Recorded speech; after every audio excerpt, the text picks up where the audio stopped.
నమస్తే అండి. ఇవాళ రోజు నేను మామిళ్ళపల్లి గ్రామానికి సంబంధించి మొక్కజొన్న రైతుల బాధలు తెలుసుకొని ఇక్కడికి రావడం జరిగిందండి. చాలా ఆశ్చర్యం. ఇక్కడ రెడ్ బుక్ అనే పదాన్ని ఖచ్చితంగా మనం వాడాల్సింది. ఎందుకంటే రైతులు పాపం వాళ్ళ సరుకుని, అంటే మీకు తెలుసు సర్వసాధారణంగా ఎవరింట్లో వాళ్ళు అంగట్లో సరుకుని కాస్త ఎండబెట్టుకుంటారు, మంచి రేట్ వచ్చినప్పుడు దాన్ని సేల్ చేసుకుంటారు, లేదంటే ఇంట్లో ఎక్కడన్నా ఎలుకలు తినకుండా మళ్ళీ వాటిని జాగ్రత్త పరుచుకుంటారు. అలా కూడా అవకాశం లేని చిన్న చిన్న ఇళ్లవాళ్ళు ఇక్కడ ఒక చిన్న గోడౌన్ లాంటిది కట్టుకొని, అది కూడా ట్రాక్టర్ డైరెక్ట్గా లోపలికి వెళ్ళిపోతుందన్న ఉద్దేశంతో ఇక్కడ ఒక 10 మందో 5-6 సంబంధించి కొన్ని బస్తాలు ఇక్కడ స్టోరేజ్ చేసుకున్నారండి. ఎందుకంటే మార్కెట్లు తెరవాల్సిన పరిస్థితిలో మార్కెట్లు తెరవట్ల. మరి మార్కెట్లు తెరవనప్పుడు ఎంత సరుకు అమ్ముకోవాలి? సెంట్రల్ ఎంత ఇచ్చింది? 2400. గత గవర్నమెంట్లో, జగన్ గారి గవర్నమెంట్లో 2400 కొన్న బస్తాని ఈ ట్రిప్పు 2100కి కొన్నానని చెప్తున్నటువంటి ధూళిపాల నరేంద్ర గారు, రైతు బంధువు అయినటువంటి ఆయన, రైతు ఇంటి దగ్గర నుంచి సరుకు తీసుకొచ్చి ఆయనకు అమ్మినాడు 2100.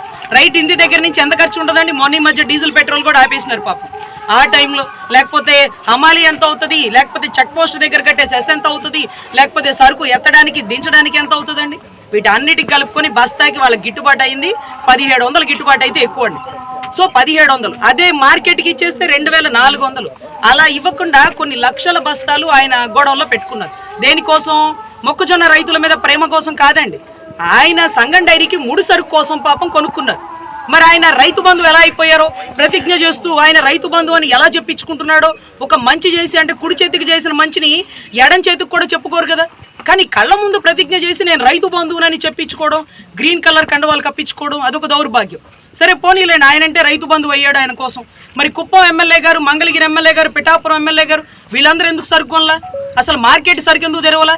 అంబటి మురళి గారు కలెక్టర్ ఆఫీస్ గేటు బయట ధర్నా పెడితే, మీ బోటి వాళ్ళు అందరూ కూర్చొని ధర్నా చేస్తే, అప్పుడు గౌరవ సీఎం గారు ఒక లెటర్ పైకి పెట్టినారు, మార్కెట్లో సరుకులు కొనట్లేదు, మీరు ఓపెన్ చేపిస్తారా ఏమన్నా అని.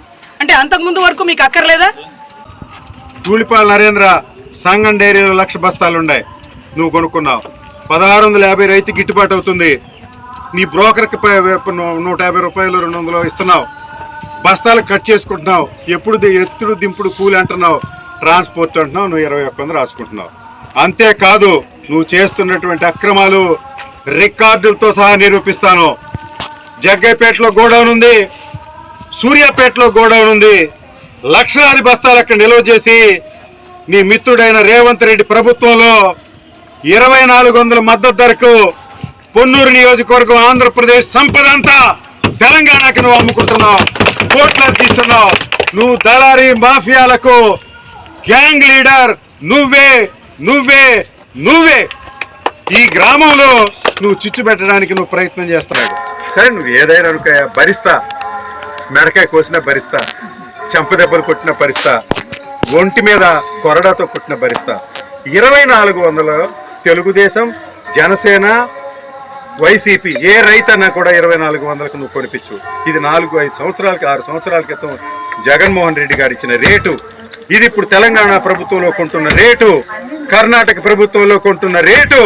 ఈ రేటు కొనుక్కోకుండా 2100 కొన్నానని నువ్వు చెప్పడం ఆత్మవంచన. ఇది నీ కుటుంబ అరిష్టానికి ఈ రోజున పెద్దేటమ్మ తల్లి సాక్షిగా చెప్తా ఉన్నా. నువ్వు చేసినటువంటి అరాచకాలన్నీ కూడా ఇంకా ఇంకా ఇంకా పగలగొస్తాం. రేపటి నుంచి రాష్ట్రంలో ఉన్నటువంటి ప్రతి నాయకుడు ఈ గ్రామాన్ని సందర్శన చేసి ఈ విషయాలన్నీ నీకు వెలుగులోకి తీసుకొస్తారు.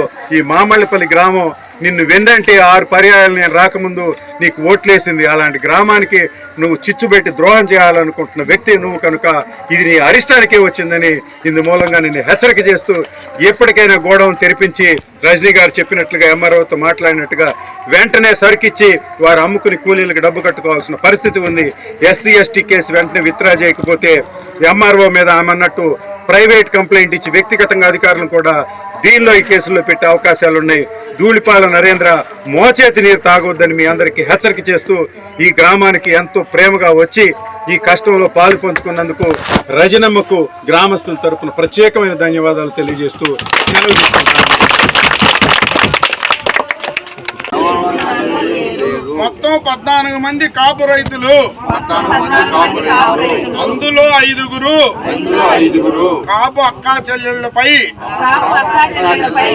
అక్రమ కేసు పెట్టించలేదా? మా షట్టర్ పగలగొట్టి మాపై ఎస్సీ ఎస్టీ కేసు పెట్టించింది ధూళిపాల నరేంద్ర గారికి తెలియదా? కాపులను శిక్షించమని పెద్దేటమ్మ తల్లిని ప్రార్థించుతున్నాము.